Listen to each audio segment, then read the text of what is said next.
Hello everyone. I would like to thank you, the Software Engineering and Knowledge Engineering Conference staff for the opportunity.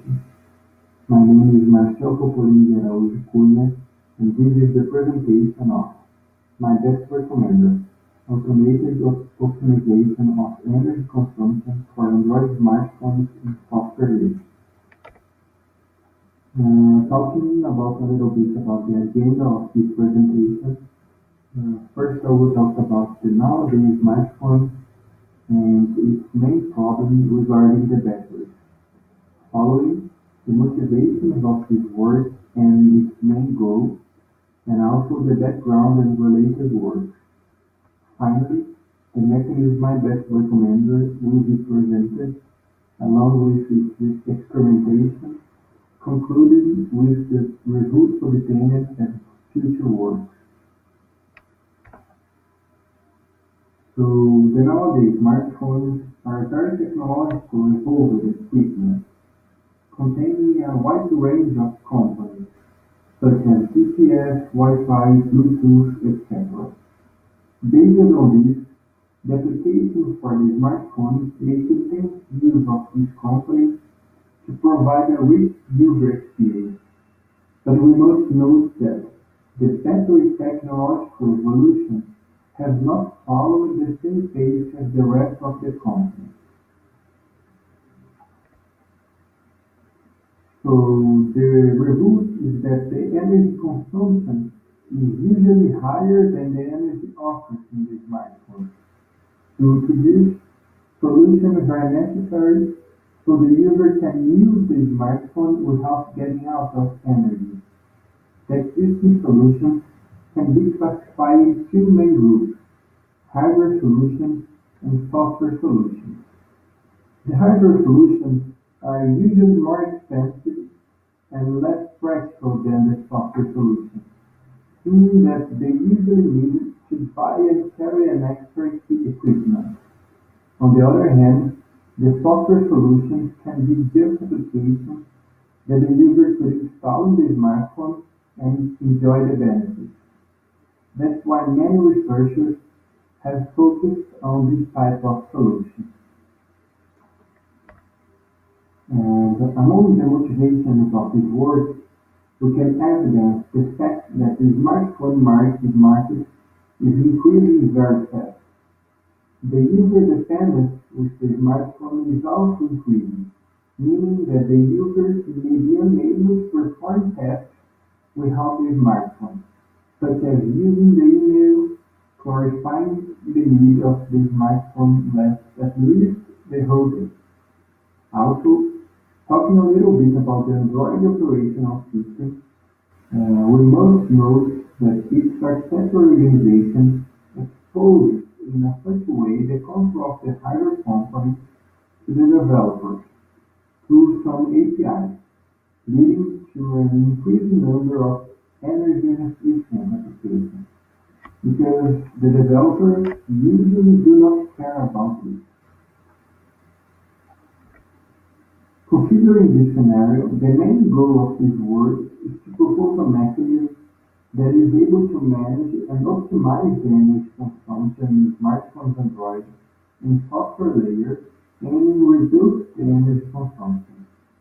As will be explained further in the next slide, this mechanism should be able to control the smartphone company state, avoiding that they stay in unnecessary states consuming energy when not needed. The related works of the present study can be divided in 6 categories.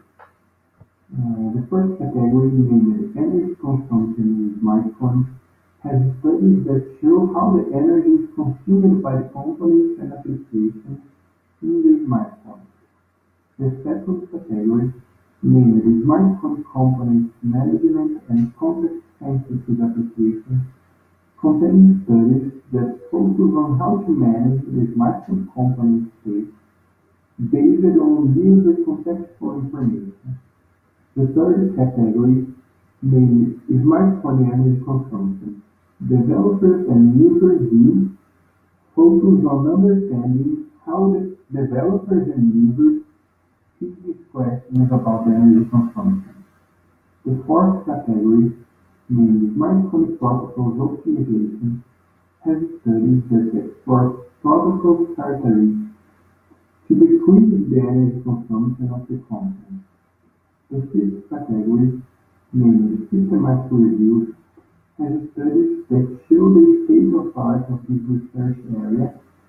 And the sixth category, namely the cloud and mobile integration, has studies that focus on how the cloud technology could be used to decrease the energy consumption in smartphones.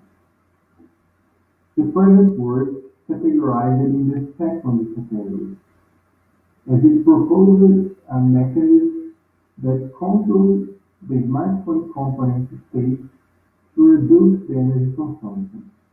Also, the first category brings important contributions as it shows how the components consume energy in their different states, such as idle, on, off, and etc.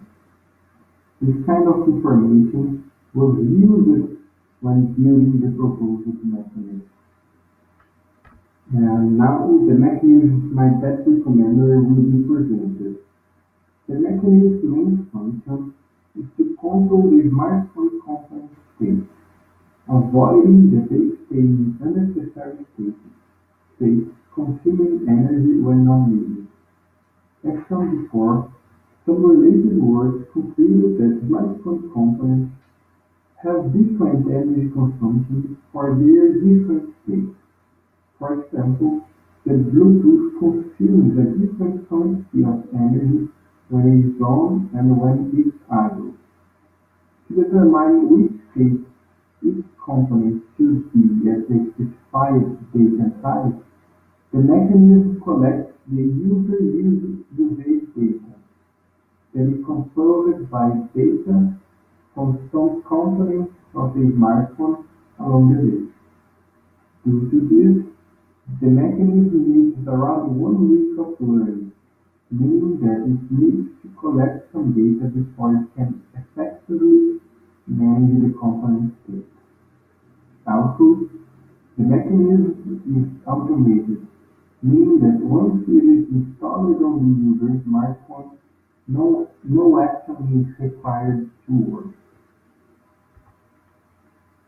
This figure illustrates the high-level architecture of the MyBatRecommender. The mechanism is composed by 4 main elements, which will be further explained in the next slide.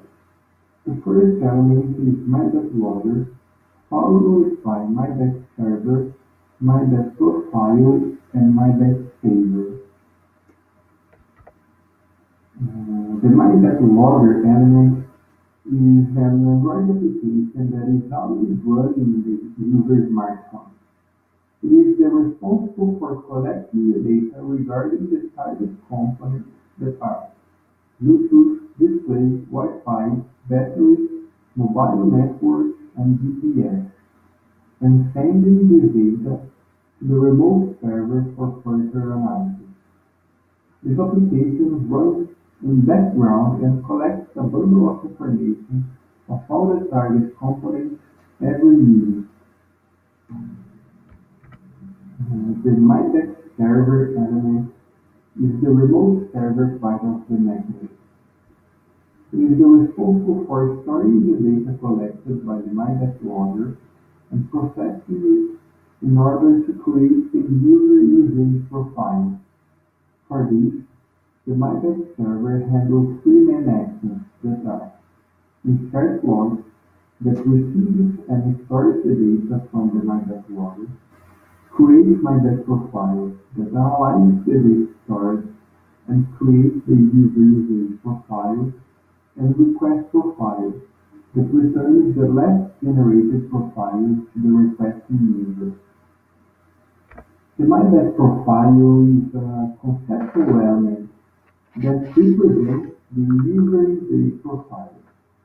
The idea of this element is to create a pattern to define the actions that should be taken by the last element, MyBatSaver. In in order to control the component state. The MyBatch profile is an interface, so its definition depends on the implementation itself. The current implementation is based on the existence of a user daily routine. For example, for a student user, this routine could be going from their home to the college in the morning and going back to their home in the end of the day. So this daily routine contains certain elements such as Wi-Fi availability that defines how the component states are for a period in a day. So based on this, the current implementation considers that one day has 6 equal periods of 4 hours each. Each period has an start and end time and also a configuration that determines each component state for that period.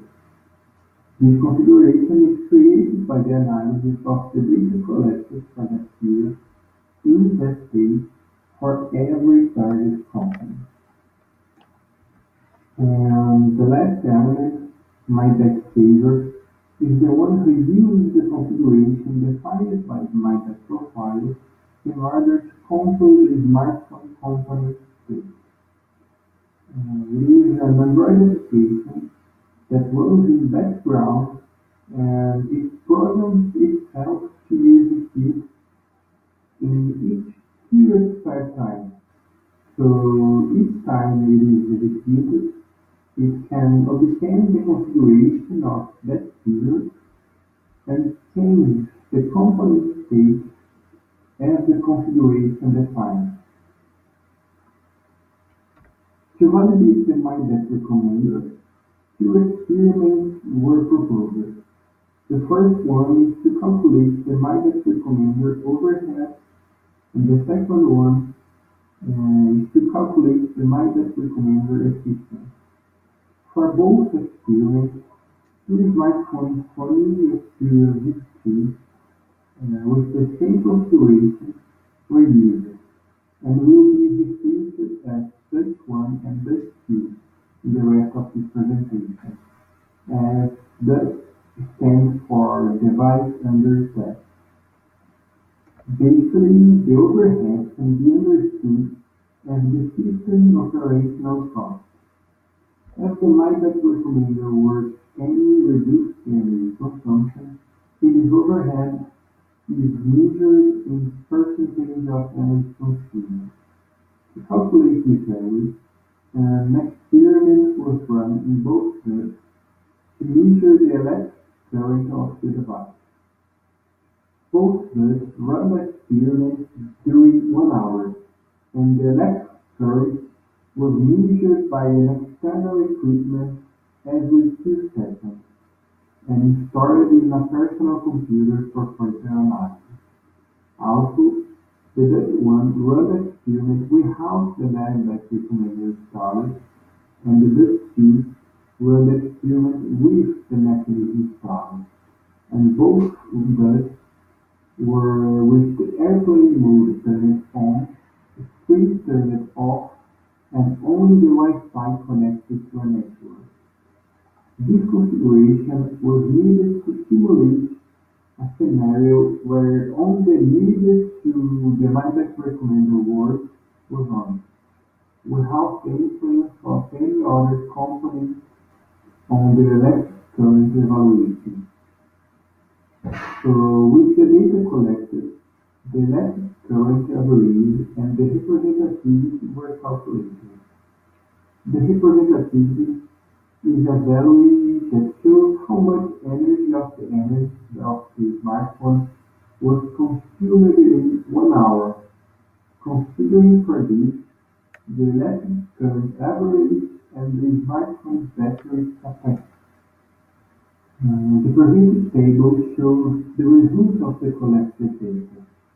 By its analysis, we can see that the electric current average is higher in the next field with the mechanism installed. So as the experience duration was 1 hour, we can conclude that the mechanism proposed has an overhead of 0.0285% of energy consumed per hour. The second experiment has the proposal of calculating the MyBatRecommender efficiency. For this, a controlled scenario was created, simulating a user's daily routine during 1 week. Also, the Dutch one run the experiment with the mechanism installed and the Dutch two without the mechanism installed, but with the element MyBatRecommender installed, because it was used to collect the data regarding the battery level for posterior analysis. So the experiment duration was of 2 weeks. The first one to collect data needed by the MyBatRecommender to create the MyBat profile, and the second week to allow the MyBatRecommender control the company's space on that system. So to analyze the data and results of the experiment, three hypotheses were created. The first hypothesis says that there is no significant difference of energy consumption between the drugs. When we say significant difference, we are considering values greater than 5% of energy consumed. The second hypothesis says that the Dutch one with the MyBatRecommender installed has an energy consumption significantly smaller than the Dutch two.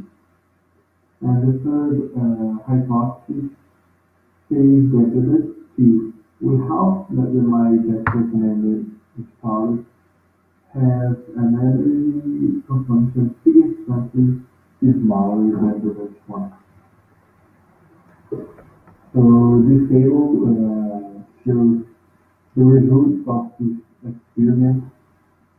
So we can see for both the start and end time, the duration of the experiment in hours, the energy consumed by each good in person, and also the energy consumed by each good in person per hour.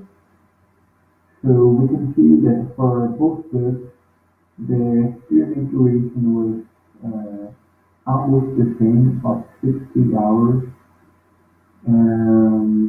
Also, the energy consumption rate, that is the energy consumed per hour of the Dutch one, is a little bit smaller than the Dutch two. So the energy consumed per hour of the Dutch one is 0.5833, while the energy consumed per hour by the Dutch two is 0.9016 energy consumed per hour. So before obtaining the results, we must ensure that the data collected has statistical significance. So first, we analyzed the data running the Ryan-Joyner test and concluded that there is no normal distribution. Based on this, the man-weekly test was run with the auxiliary to mid-term, obtaining a significance level of 0.05 and a p-value of 0.0, concluding that the energy consumption difference has statistical difference, and it was probably caused by the presence of the MyBatRecommender mechanism. So based on these results, we calculated the energy consumption difference between the ducts, discounting the overhead for the duct 2, because the duct 2 was running the element MyBatRecommender. just to collect the battery level data. So the energy consumption difference between the ducts is of 32%. Based on the result, the hypothesis H1 is assessed. Rejecting the H0 and H2 hypothesis concluded that the MyBatRecommender has an efficiency of 36% for the proposed scenario. Just remember the hypothesis H1 says that the Dutch one with the MyBatRecommender installed has an energy consumption significantly smaller than the Dutch two. So, to conclude this presentation, we can highlight the main contribution of this presented work that are the proposal of a mechanism for managing and optimizing the energy consumption, namely MyBatRecommender, and its implementation and validation through experimentation for Android smartphones. And now to future work, we consider implementing the proposed mechanism for other mobile platforms, such as iOS and Windows Phone, and also including new components on the study, such as NFC and using machine learning algorithms to analyze the data and create the MyBat profile. So that's it. Thank you very much for watching this presentation, and please feel free to contact us if you have any questions. Thank you very much again.